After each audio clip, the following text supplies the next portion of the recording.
Oke, baik. Selamat pagi. Assalamualaikum warahmatullahi wabarakatuh. Eh, jadi hari ini saya akan menyampaikan, melanjutkan materi yang kemarin sudah, bukan materi, ini masih terkait pendahuluan, pengantar, masih mengenai bioreaktor. Hari ini kita akan banyak mendiskusikan terkait parameter-parameter dasar atau hal-hal apa saja yang biasanya diperhatikan di dalam suatu reaksi, itu khususnya untuk reaksi bioproses. Tapi mungkin sebelum masuk ke parameter-parameter tersebut, ini saya tambahkan sedikit ya, ini dari slide semester lalu. Jadi mungkin untuk mengingatkan kembali atau merefresh kembali scope atau ruang lingkup dari yang namanya teknologi bioproses. Ini kemarin sebetulnya juga sudah disinggung ya sama Pak Chandra, kita sudah diskusikan bahwa namanya proses kan Anda ingin mengolah suatu bahan baku menjadi suatu produk. Produknya itu bisa bentuknya barang atau jasa. Semester lalu Anda juga sudah diminta untuk membuat contoh industri ya. Jadi beda-beda produknya, bisa berupa barang atau jasa. Ini bagaimana produk itu dihasilkan dari suatu bahan baku tertentu. Nah, kenapa dari bahan baku ini bisa berubah jadi produk? Karena dikonversi. Konversinya melalui suatu reaksi. Dan yang spesifik kenapa namanya adalah bioproses, karena memang reaksinya itu melalui suatu proses yang berbasis reaksi biologis. Nanti ada yang namanya biokatalis ya, kalian tentunya masih ingat. Biokatalis itu ada apa saja? Ada sel, ada enzim, kemudian selnya ada sel mikroba, ada sel hewan, dan ada sel tumbuhan. Oke, jadi konversinya itu akan terjadi di dalam sel ya, atau terjadi pada permukaan enzim.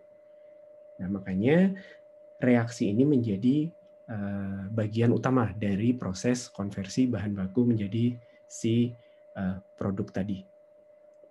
Nah, hanya saja ya sama seperti reaksi-reaksi kimia juga, sebelum bahan baku ini bisa dicampur gitu ya, agar bisa bereaksi, Anda memerlukan proses perlakuan awal atau pretreatment. Tujuannya apa? Tujuannya agar proses reaksinya bisa berjalan dengan optimum. Anda bisa mencapai parameter-parameter yang optimum untuk konversi. Parameter optimum itu apa? Ya, kemarin sudah sempat disinggung ya, masih ingat apa saja yang biasanya diperhatikan dalam mengoptimalkan reaksi?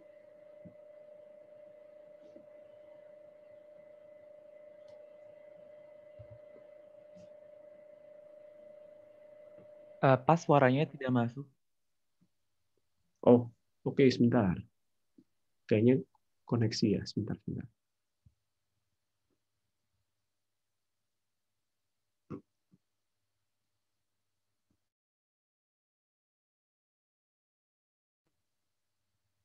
Oke, apakah suaranya sudah terdengar? Sudah jelas, Pak. Jadi tadi saya ngomong panjang lebar, tidak terdengar ya? Sampai parameter optimasi, Pak. Oke. Ya, jadi eh, intinya proses konversi dari kenapa reaksi itu menjadi inti dari suatu teknologi proses maupun teknologi bioproses, ini kan karena pada reaksi itu terjadi konversi ya, konversi perubahan bahan baku menjadi produk.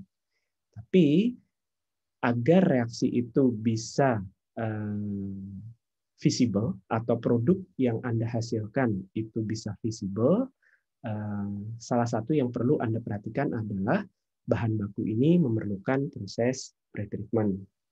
Oke.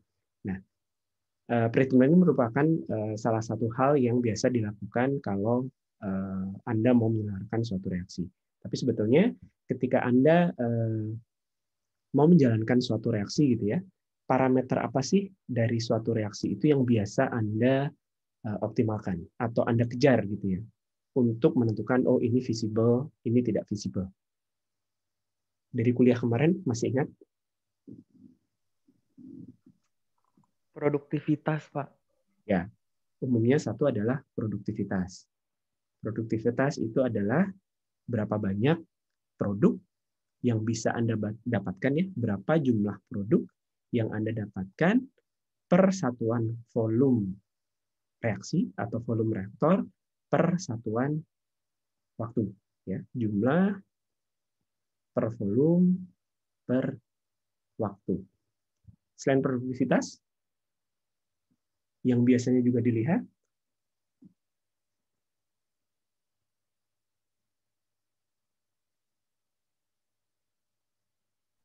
yield-nya, Pak.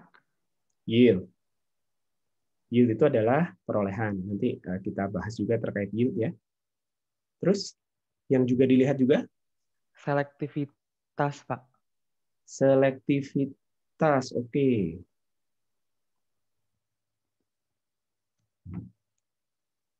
Kalau terkait kinetikanya, yang biasanya diperhatikan dalam perancangan suatu reaksi, Laju reaksi, Pak. laju reaksi, betul. Ya, jadi ini adalah hal-hal yang perlu Anda perhatikan ketika nanti Anda merancang suatu proses reaksi. Ya. Dan kembali lagi, reaksi di bioproses itu dibantu dijalankan, ya, berjalan atas jasa si biokatalis ini. Jadi nanti, ya, perancangan reaksi, perancangan reaktor, produktivitas, yield, selektivitas, laju reaksi itu juga nanti akan sangat dipengaruhi oleh biokatalis. Kemarin semester lalu, ya, Anda sudah mempelajari bahwa si biokatalis ini memegang peranan penting, ya. Dia akan mendikte reaksinya seperti apa. Sebelum reaksi dia juga akan mendikte Anda perlu melakukan pre-treatment apa saja terhadap si bahan baku. Nanti kalau sudah terjadi reaksi baru perlu dipisahkan agar produknya siap dipasarkan, ya, atau bisa dijual. Oke, ini ruang lingkup dari teknologi bioproses, ya. Jadi utamanya adalah konversi bahan baku menjadi produk, tapi juga didukung oleh utilitas dan pengendalian. Nah, slide ini juga sudah pernah dipaparkan di kuliah dasar-dasar bioproses, karena di industri bioproses Anda menggunakan biokatalis. Biokatalis ini sifatnya spesifik, ya, dan dia juga hidup. Dia punya kondisi tertentu agar dia bisa bekerja secara optimal.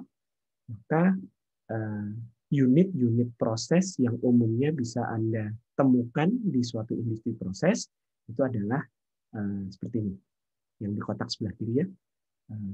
Biasanya ada unit untuk pengembangan dari si biokatalisnya, atau kita sebutnya adalah pengembangan inokulum.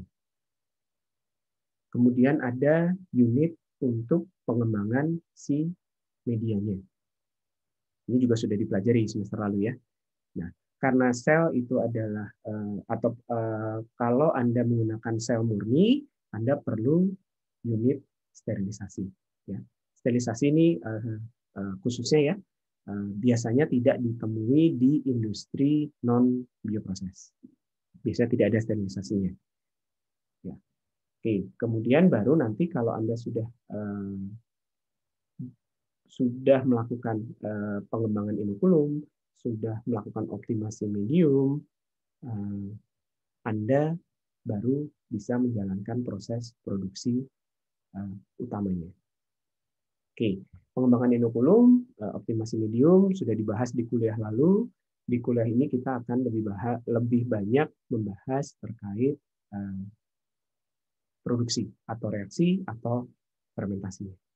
Nanti pemisahannya akan dibahas di kuliah yang lain lagi. Pembuangan limbah, pengolahan limbah dibahas di kuliah yang lain lagi. Ya, kira-kira gambarannya seperti itu. Oke, dari penggambaran ini apakah ada yang mau ditanyakan dulu? Ini apapun produknya, ya. Jadi industri bioproses kan macam-macam, ya. Apapun jenis produknya, Ini secara umum runutan unit prosesnya seperti ini. Walaupun nanti tentunya Anda ingat ya, produk itu nanti akan karena Anda menggunakan, misalnya Anda menggunakan sel sebagai biokatalis, produk itu nanti bisa ada di dalam sel atau yang sifatnya intraseluler, ada yang di luar sel. Masih ingat ya? Kalau intra ya berarti Anda berfokus pada selnya sebagai sumber si produk. Atau bisa juga kayak misalnya ragi roti ya, baker's yeast ya, sudah sel itulah si produk.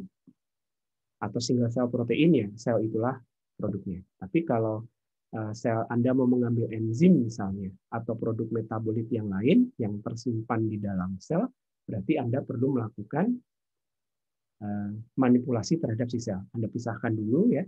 Biasanya prosesnya adalah pemisahan sel dengan cairan dan nanti selnya diolah lebih lanjut. Sebaliknya kalau ternyata si produk itu ada di dalam cairannya atau produknya ekstraseluler, ya Anda melakukan pengolahan atau pemisahan lebih lanjut terhadap si cairannya. Nah, itu akan dibahas di kuliah proses hilir ya, proses hilir. Nanti kalian akan perlu mengambil kuliah ini. Cuman untuk kuliah bioreaktor ini kita akan berfokus pada reaksi.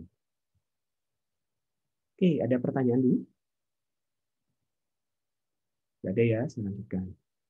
Oke, mungkin istilah-istilah ini seharusnya juga kalian sudah familiar.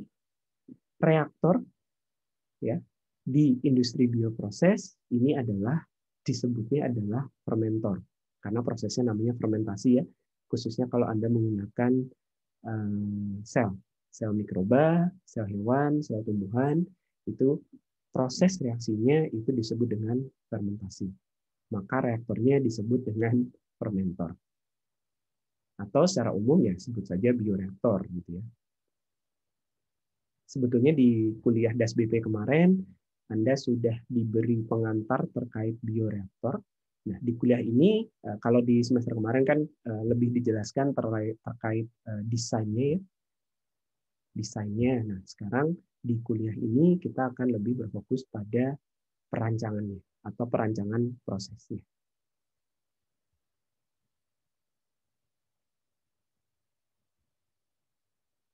Oke, ada catat. Oke, Pak. Terima kasih, Pak. Oke, mungkin sedikit mereview yang sudah tugas-tugas semester lalu. Masih ingat hal spesifik apa terkait desain ya? Desain bioreaktor?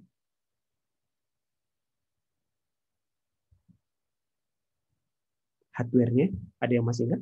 Biasanya bioreaktor itu seperti apa?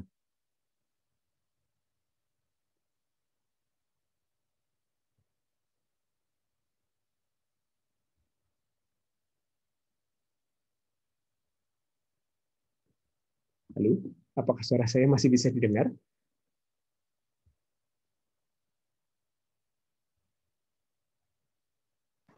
Iya, masih bisa, Pak.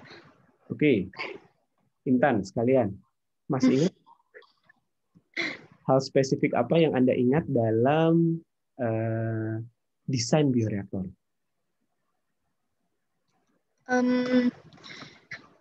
Sebenarnya desain itu macam-macam, Pak. Yang penting itu dijaga supaya bisa homogen pencampurannya. Jadi, untuk bisa dijaga homogen, biasanya bioreaktor ada apanya?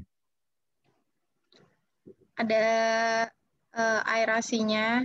Kalau misalnya dia sifatnya butuh oksigen, lalu ya ada pencampuran antara medium dengan bakterinya itu, Pak, atau dengan katalisnya. Ya, berarti ada aerasi biasanya, walaupun ini tidak khusus hanya bioreaktor ya, tapi sebetulnya reaktor non bio pun itu ada pengaduknya. Kemudian kalau bioreaktor itu biasanya ditambah dengan aerasi. Ini tadi dikatakan fungsinya adalah untuk pencampuran ya.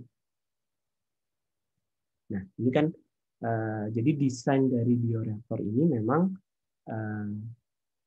perlu melihat aspek pencampuran. Kenapa? Kenapa pencampuran itu menjadi penting dalam proses reaksi?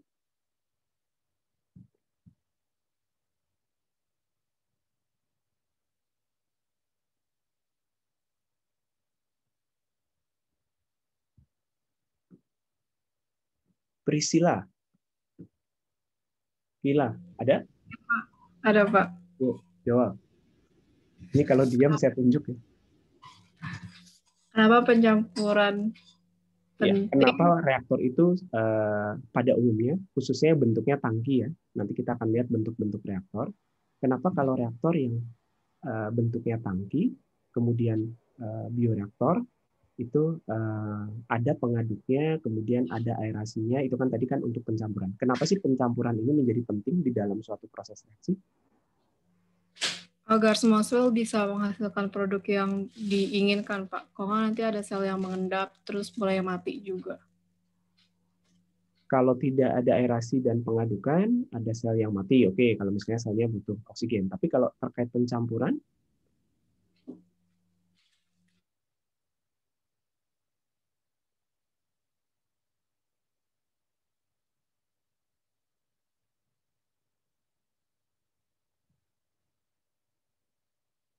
kira-kira apa alasannya? Natasha, supaya salah menghasilkan produk yang benar-benar diinginkan. Tidak ada produk samping, Pak. oke, kenapa kalau diaduk dengan baik menghasilkan produk? Maksudnya gimana? Ini Pak ada kata ilman, nutriennya. Suaranya agak... Halo? Ya, silakan. Kayak biar nutriennya semuanya terpakai oleh si sel lagi tuh Pak. Jadi benar-benar produknya benar-benar yang dipengenin. Oke, terus?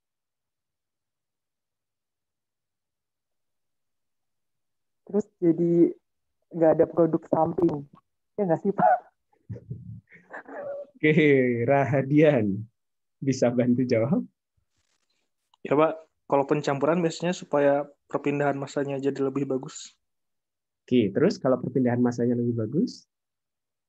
Jadi nantinya reaksinya lebih hasilnya lebih banyak, yield-nya lebih bagus.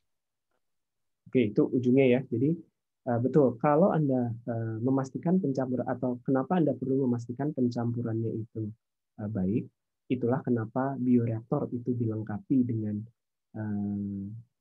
pengaduk dan aerasi gitu ya.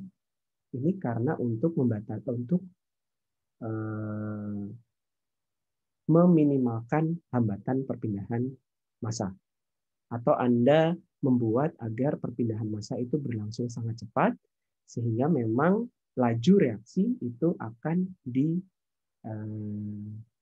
dibatasi, atau tahapan untuk laju reaksinya adalah reaksinya tadi, bukan perpindahan massa.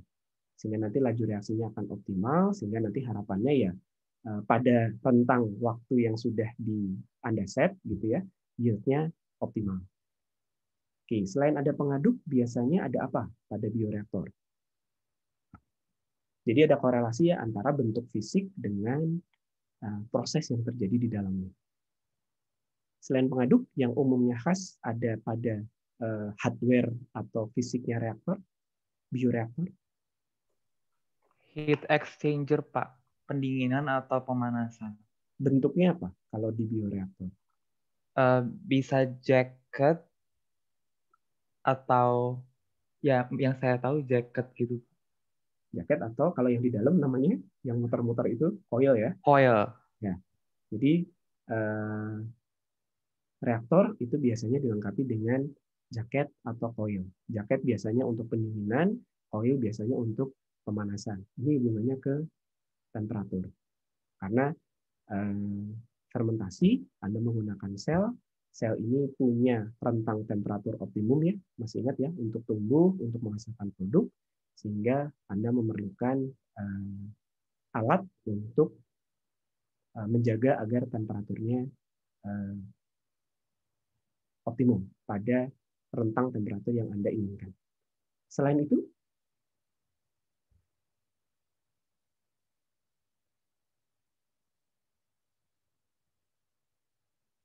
yang hampir selalu ada pada sistem bioreaktor, utamanya kalau Anda menggunakan kultur murni.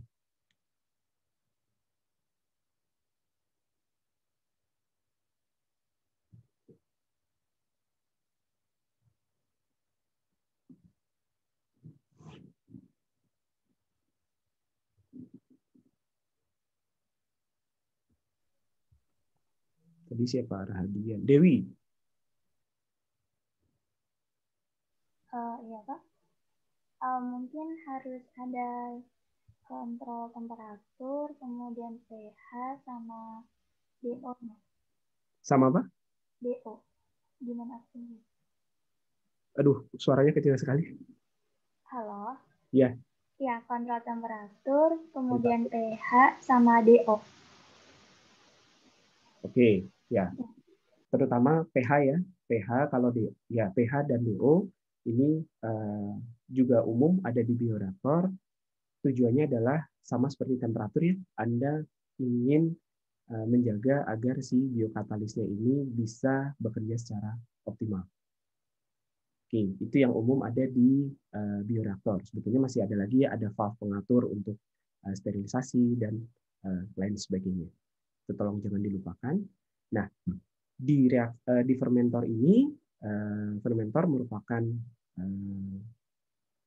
inti dari proses bioproses ya, karena terjadi reaksi di dalam biokatalis itu akan terjadi perubahan, baik perubahan secara kimiawi maupun biokimiawi, tapi utamanya adalah yang biokimiawi ya.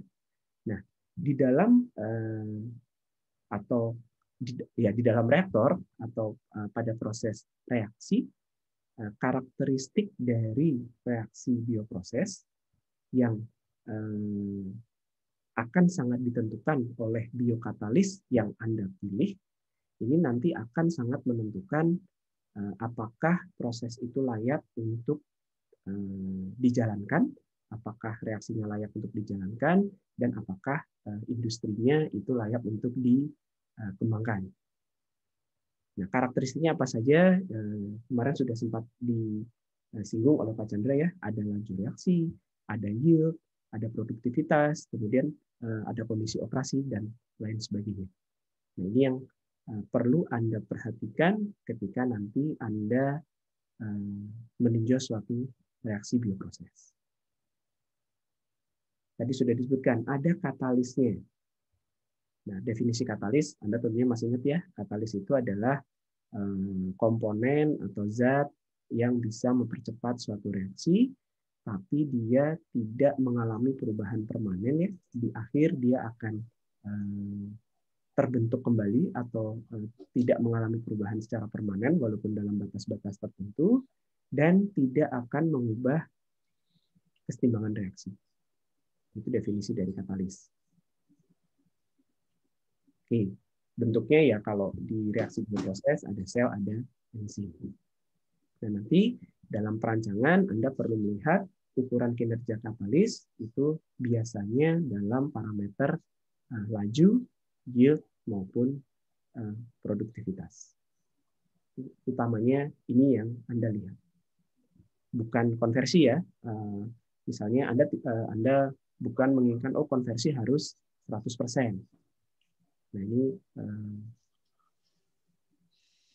kalau konversi terlalu tinggi, ini biasanya nanti larinya ke waktu reaksi yang tidak terhingga. Oke, sampai sini dulu ada yang mau ditanyakan? Atau apakah ada yang perlu ditambahkan oleh Pak Chandra?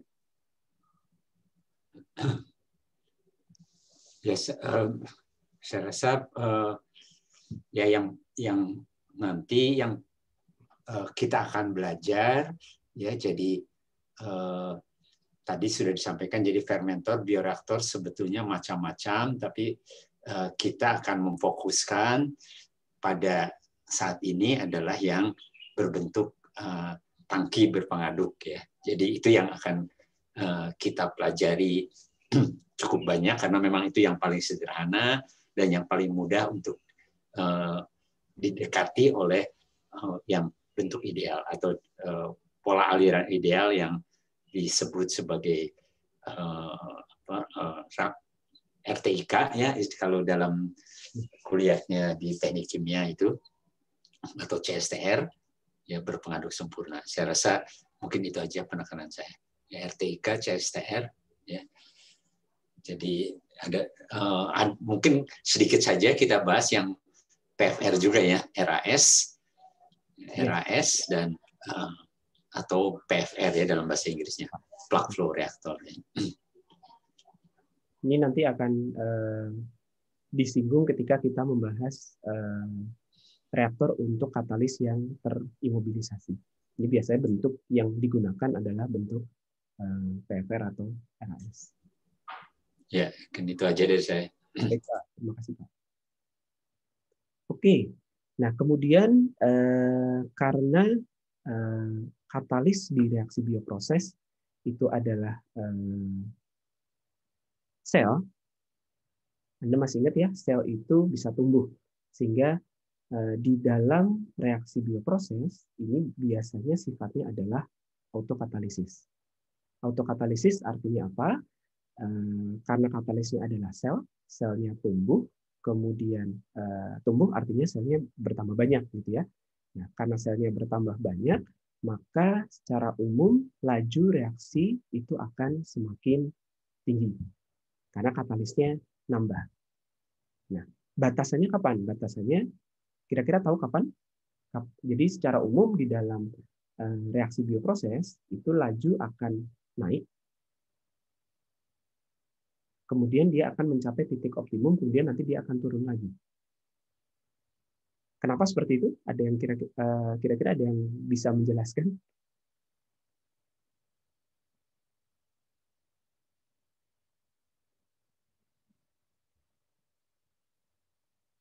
Muas, ada?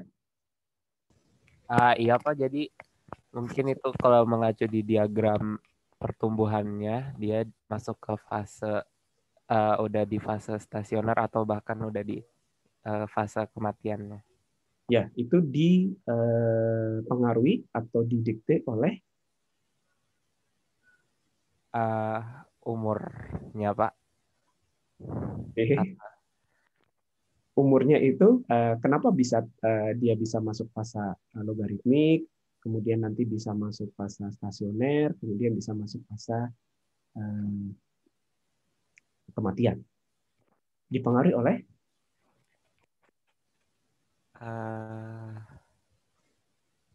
itu hanya terjadi di reaktor jenis, masih ingat?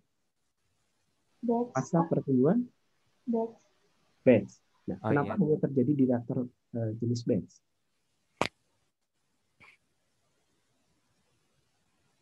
Karena pada reaktor jenis batch, konsentrasi substrat itu akan terus turun ya. Anda pada mode reaktor batch, beda dengan kontinu. Kalau batch itu substratnya semua tersedia di awal, sehingga ketika komposisi substrat itu sudah atau ketika komposisi substrat masih cukup untuk pertumbuhan sel, sel akan tumbuh dengan baik, akan memperbanyak diri dengan cepat, laju reaksi akan cepat sampai mencapai nilai maksimum gitu ya. Sampai nanti ketika komposisi si substrat itu sudah tidak seimbang lagi, ada komponen substrat yang habis, sudah tidak seimbang untuk pertumbuhan sel atau untuk kerja sel, maka laju reaksi akan turun. Ya, jadi akan dipengaruhi oleh konsentrasi substrat. Ini untuk jenis reaktor batch. Tapi kalau continue, karena Anda memberikan substrat secara terus-menerus, jadi nanti di persamaan kinerja reaktor continue ya, Anda bisa lihat bahwa Anda bisa menahan laju reaksi atau laju pertumbuhan sel pada nilai optimum, pada batas-batas tertentu. Jadi nanti jenis reaktor yang Anda pilih pun itu akan mempengaruhi laju reaksi. Oke, sekarang kalau terkait jenis reaksi ya ada dua ya. Ini bergantung pada campuran fasa dari si yang ada di dalam reaktor. Homogen artinya satu fasa, kalau heterogen berarti beda fasa.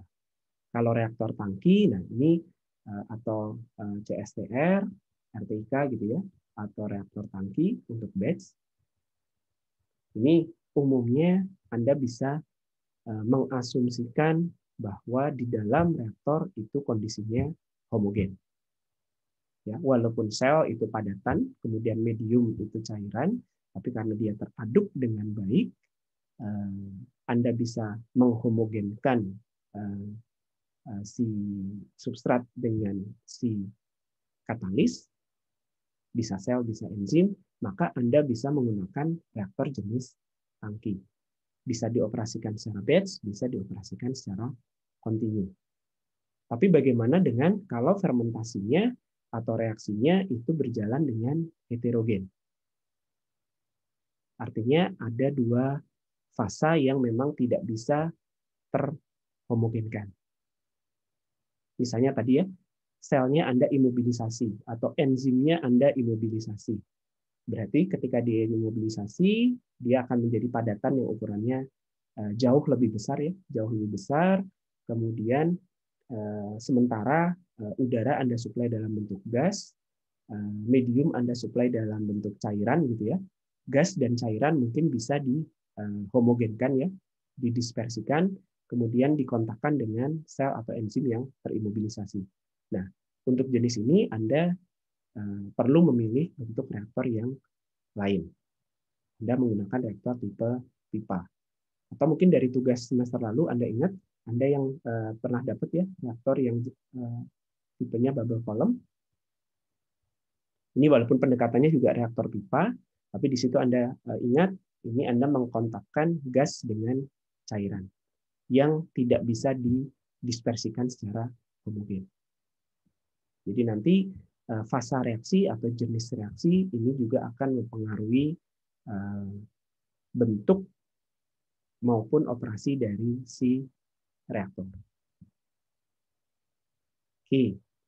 Lalu ada parameter termodinamika, ada parameter kinetika. Kemarin sudah disinggung oleh Pak Chandra. Nah, kalau termodinamika, ini Anda melihat ujungnya ya, nanti tuh di akhir kondisinya itu seperti apa. Masih ingat ya parameter termodinamika? Contohnya apa saja?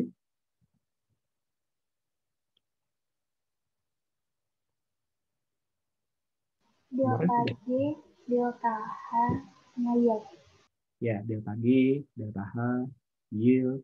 Jadi Anda bisa memprediksi di akhir Anda bisa dapat produk berapa banyak kalau substrat yang disediakan sekian. Dengan delta G Anda bisa memprediksi apakah reaksinya spontan atau tidak spontan, gitu ya. Spontan juga kan, walaupun nanti perlu dilihat ya spontanitasnya seperti apa. Dari delta H Anda bisa memprediksikan apakah reaksinya nanti menghasilkan panas atau membutuhkan panas. Kalau menghasilkan panas, berarti harus ada pendingin. Kalau membutuhkan panas ya berarti perlu suplai panas, suplai energi. Itu dari termodinamika. Jadi Anda memprediksi seberapa jauh reaksi itu bisa berjalan. Selain termo, Anda juga perlu melihat kinetikanya. Kinetika ini lebih melihat dari sisi per waktunya. Atau seberapa cepat reaksinya bisa berjalan. Laju reaksi itu adalah parameter kinetika. Oke, sekarang kita lihat dulu yang termodinamika. Ini ada persamaan stoikiometri. Stoikiometri A, B, Y, dan Z besar itu adalah senyawanya, sementara B, Y, dan Z kecil itu adalah koefisiennya. Koefisien stoikiometri ini menghubungkan mol ya, perbandingan mol antar molekul atau senyawa atau spesies komponen reaksi. Nah, kalau A dan B kemudian Anda reaksikan gitu ya, membentuk Y dan Z dalam suatu sistem tertutup, kemudian waktunya tidak dibatasi ya. Nah, ini termodinamika biasanya tidak melihat waktu ya. Jadi kalau waktunya tidak terhingga, waktunya tidak dibatasi, Ini reaksi itu akan terus berjalan sampai suatu kondisi yang namanya setimbang. Ya, ini reaksinya adalah reaksi reversible. Nanti kita lihat apa sih bedanya reversible dengan irreversible. Nah, ketika dalam kondisi setimbang ini apa sih sebetulnya yang terjadi? Atau apa sih sebetulnya yang disebut dengan kondisi setimbang?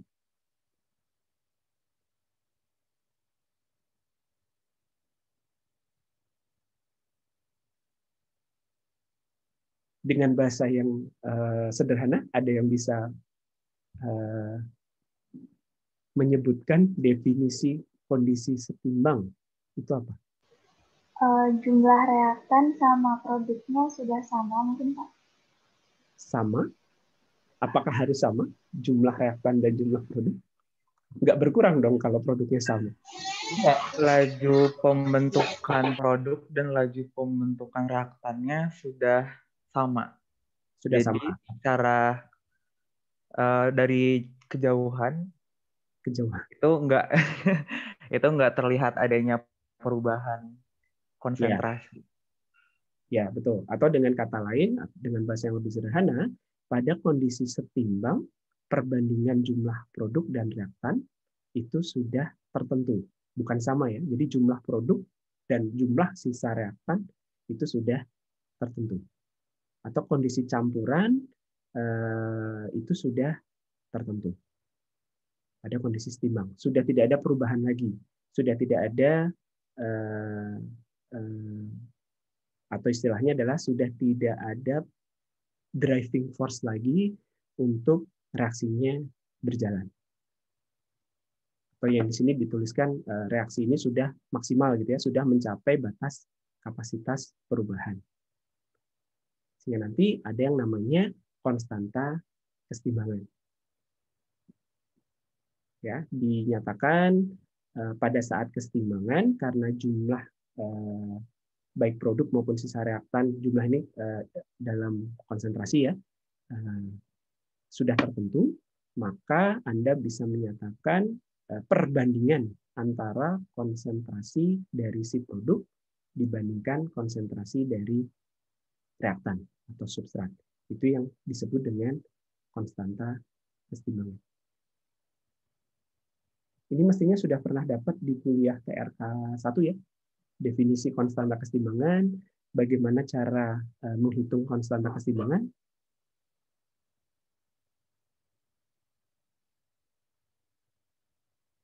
Sudah kan ya? Iya, sudah Pak. Oke. Nah, konstanta kesetimbangan itu sebenarnya dihitung saja hasil kali produk per hasil kali reaktan ya. Tapi nanti Anda perlu mengingat lagi bahwa konstanta kesetimbangan itu akan dipengaruhi oleh parameter-parameter termodinamika, delta G, delta H, temperatur, delta S, dan sebagainya. Ya, artinya apa? Kalau pada suatu reaksi kondisi termodinamikanya itu tidak berubah, ya, reaksinya mau dijalankan dengan jalur apapun, di akhir kondisi kesetimbangannya akan sama. Konstanta kesetimbangannya akan sama. Selama Anda tidak merubah parameter termonya. Ya, kecuali Anda ubah parameter termonya. Anda ubah temperaturnya, atau misalnya Anda bisa melakukan perubahan untuk merubah delta G-nya atau delta H-nya. Nah, ini baru nanti konstanta kesetimbangannya bisa berubah. Tapi selama kondisi termodinamiknya itu tidak berubah, maka di akhir kondisi kesetimbangannya tetap. Makanya fungsi katalis tadi ya, katalis itu hanya mempercepat terjadinya kesetimbangan. Mempercepat laju reaksi itu kan artinya mempercepat terjadinya kesetimbangan. Tapi dia tidak akan mengubah kondisi akhir dari kesetimbangan tadi. Bisa dipahami ya? Atau ada yang mau ditanyakan dulu?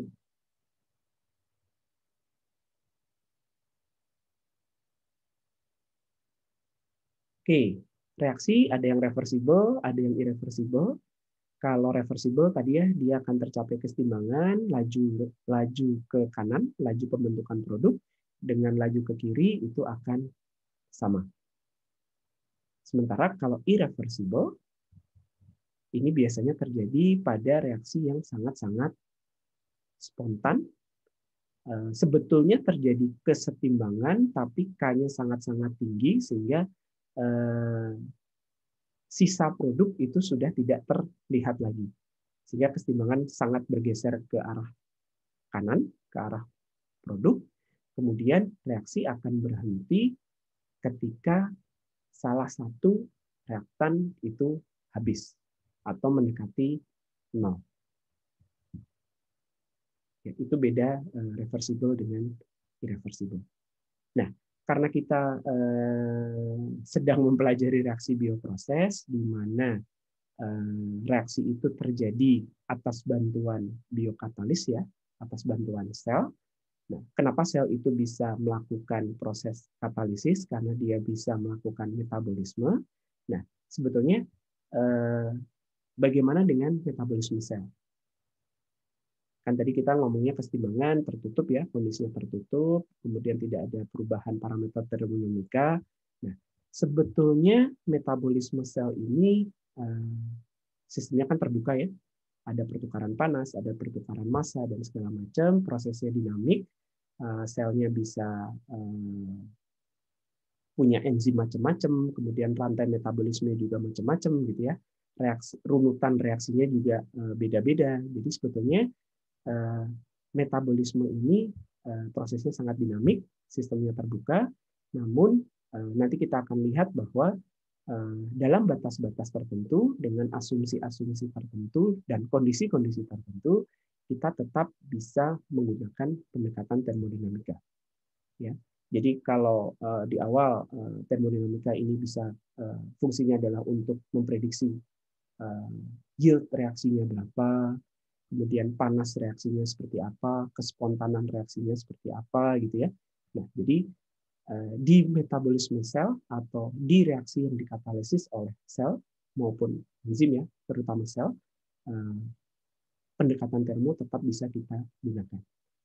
Jadi nanti kita juga akan belajar bagaimana kalau proses fermentasi itu kita anggap sebagai black box, ya, atau black box, ya, bukan yang di pesawat tapi, ya, maksudnya kita tidak memperhatikan selnya itu jenisnya apa, atau proses fermentasi. Ya, kalau proses mungkin masih diperhatikan, tapi kita tidak melihat secara detail runutan metabolisme selnya seperti apa. Kita anggap saja sebagai suatu kotak tertutup, gitu ya, atau black box. Pokoknya kondisinya seperti apa, bahan bakunya apa, nanti kita bisa prediksi produk yang dibentuk itu yield-nya bagaimana. Biomasa yang nambah itu seberapa banyak. Panas yang dihasilkan itu seberapa besar. Itu bisa kita gunakan. Oke, ini contoh reaksi bioproses, tapi menggunakan enzim, ya. Jadi enzim glukosa isomerase itu digunakan untuk proses isomerasi glukosa menjadi fruktosa, yang digunakan untuk membentuk high fructose sirup, ya. Reaksinya jadi perubahan struktur saja dari glukosa menjadi fruktosa. Nah, diketahui data delta H dan delta S. Oke, dari data delta H dan delta S ini Anda bisa menghitung berapa konstanta kesetimbangan pada temperatur yang beda. Nah, karena temperatur yang beda, pasti kondisi kesetimbangannya beda. Ini bisa Anda hitung, ya, pakai persamaan-persamaan yang tadi. Ternyata Anda dapatkan bahwa kalau temperatur ditingkatkan, ternyata kondisi kesetimbangannya, konstanta kesetimbangannya naik. Dengan data-data termo, Anda bisa prediksi ternyata konstanta kesetimbangannya naik. Artinya apa kalau konstanta kesetimbangannya naik?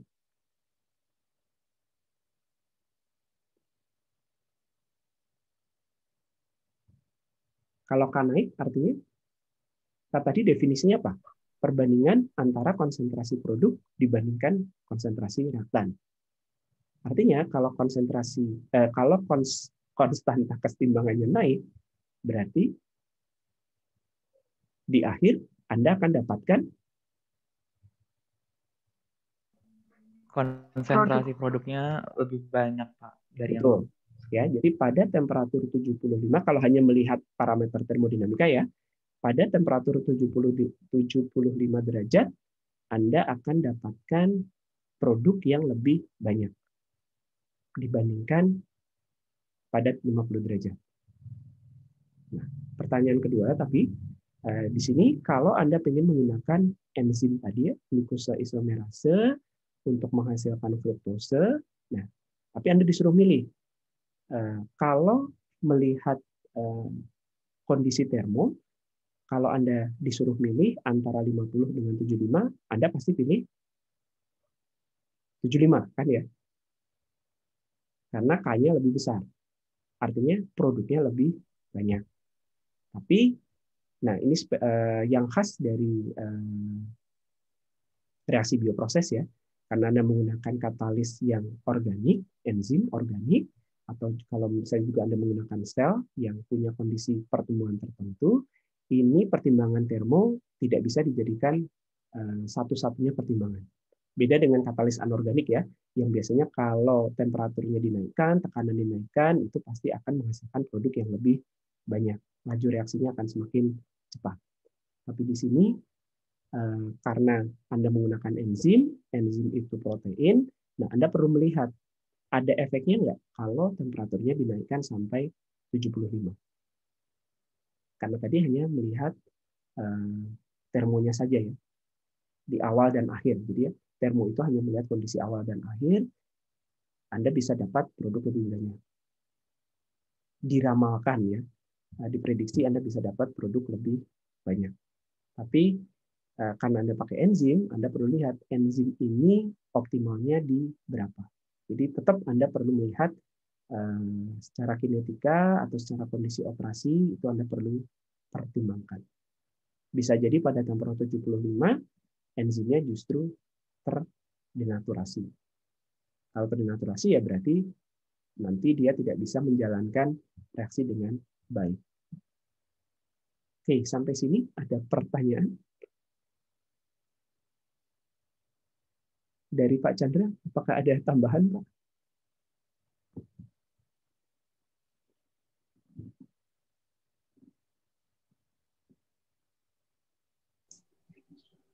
Oke, saya rasa ya.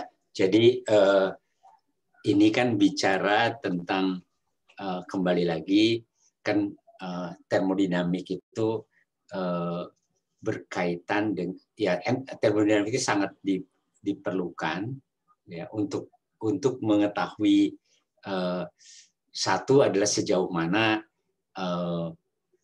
produk nanti akan dihasilkan ya, jadi konversinya. Nah, ini kan sangat dipengaruhi oleh temperatur. Jadi bekerja di mana ya. Jadi saya rasa data-data entalpi, data-data semua data-data termodinamik ya itu berlaku untuk sistem-sistem bioproses. Jadi termasuk enzimatik dan sebagainya itu tetap mengikuti perilaku atau mengikuti hukum-hukum termodinamika. Saya rasa itu penting gitu ya. Jadi kalau demikian pun nanti di dalam reaksi bioproses, ya, reaksi bioproses yang melibatkan sekian banyak enzimatik proses tetap akan dibatasi oleh hukum termodinamika. Jadi rasanya itu yang pesan yang penting ya, bukan cuma menghitung seperti yang nanti ini latihan, tetapi kita penting sekali kita pahami. Jadi biological processes pun tetap dibatasi oleh hukum termodinamika. Saya rasa itu aja pesan saya. Baik Pak, terima kasih. Mungkin lanjutkan sedikit. Nah, parameter tadi sudah disebutkan oleh Pak Chandra ya. Biasanya dari termodinamika ini kita menghitung yang namanya yield atau perolehan. Atau sebetulnya ini juga mirip dengan konversi ya. Jadi seberapa banyak ini yield ini menyatakan seberapa banyak reaktan itu bisa diubah menjadi produk. Sehingga yield itu dinyatakan sebagai jumlah produk per jumlah reaktan. Tidak bersatuan, tapi sebetulnya Anda bisa nyatakan sebagai misalnya gram produk per gram substrat, atau mol produk per mol substrat. Kan satuannya selalu sama ya. Atau kadang kita juga bisa nyatakan mol ini dalam satuan C-mol. Bukan C-mol ya, C-mol. C-mol produk per C-mol substrat. Nah, terkait dengan yield ini ada dua pemahaman sebetulnya. Ada yield yang dihitung secara makro. Jadi Anda punya sekian banyak substrat gitu ya, sekian gram substrat, Anda reaksikan, kemudian reaksinya jalan, di akhir reaksi Anda hitung berapa produk yang terbentuk. Berapa substrat yang tersisa. Ya. Nah, dari situ Anda hitung, pokoknya sekian produk itu bisa bisa dihasilkan per sekian substrat yang terkonsumsi. Substrat terkonsumsi ya Anda hitung dari substrat awal dikurangi sisa substrat ya. Nah, dari situ Anda menghitung yield. Nah, yield yang Anda hitung secara istilahnya secara makro ya, atau secara kasar gitu ya, ini adalah apparent yield atau yield yang tampak. Dan biasanya memang ketika Anda menyelenggarakan suatu proses reaksi fermentasi, ini yang Anda hitung. Atau ketika Anda membaca jurnal atau mendapatkan data, kemudian menyebutkan yield, ini yield yang tampak. Jadi hanya dilihat dari, pokoknya substratnya ada sisa berapa atau terkonsumsi berapa, produknya terbentuk berapa. Nah, ada juga yield yang memang dihitung ya dari stoichiometry. Ya, jadi dari ini istilahnya adalah theoretical yield. Jadi kalau yield yang teoretis ini adalah yield yang diprediksi dari stoichiometry. Berapa jumlah produk yang terbentuk per jumlah reaktan yang memang digunakan untuk menghasilkan produk tadi. Karena Anda masih ingat ya, kalau Anda punya ini terutama kalau produknya ada banyak. Jadi misalnya tadi Anda mereaksikan A dengan B. Oke, kemudian berarti nanti kan ada campuran reaktan A plus B gitu ya. Kemudian nanti dia akan membentuk X, membentuk Y, membentuk Z. Nah, kalau Anda hanya menghitung apparent yield, Anda kan hanya lihat, oh dari campuran A dan B, sisanya berapa, yang jadi Z berapa. Yang jadi X berapa, sisanya berapa. Kan sama ya, pembaginya kan sama. Kemudian yang jadi X berapa, nanti sisanya berapa. Itu adalah apparent yield. Tapi kalau theoretical yield, berarti Anda perlu memisahkan dari campuran A dan B, harusnya berapa sih yang jadi X? Harusnya berapa yang jadi Y? Harusnya berapa yang jadi Z? Ini yang disebut dengan theoretical yield. Berarti Anda perlu tadi selektivitas ya. Ada data selektivitas yang perlu Anda gunakan. Nah ini jarang digunakan karena memang teoritis ya. Anda juga perlu melakukan perhitungan-perhitungan yang cukup detail untuk menentukan berapa sih dari sekian produk yang jadi dari sekian reaktan yang jadi produk tertentu tadi. Nah, sama dengan reaksi bioproses. Anda masih ingat reaksi bioproses itu bahan baku diubah menjadi produk oleh sel gitu ya. Nah, apakah sel ini hanya membentuk satu produk? Tidak ya. Jadi biasanya ada beberapa produk. Selain jadi produk, substrat dikonsumsi oleh sel itu untuk maintenance, untuk menjaga agar metabolisme selnya tetap berjalan dengan baik. Nah, makanya di reaksi bioproses kita umumnya itu hanya menentukan yield berbasis yield yang tampak. Oh, pokoknya substrat awal sekian, nanti produknya sekian. Oke, sampai sini dulu. Ada yang mau ditanyakan?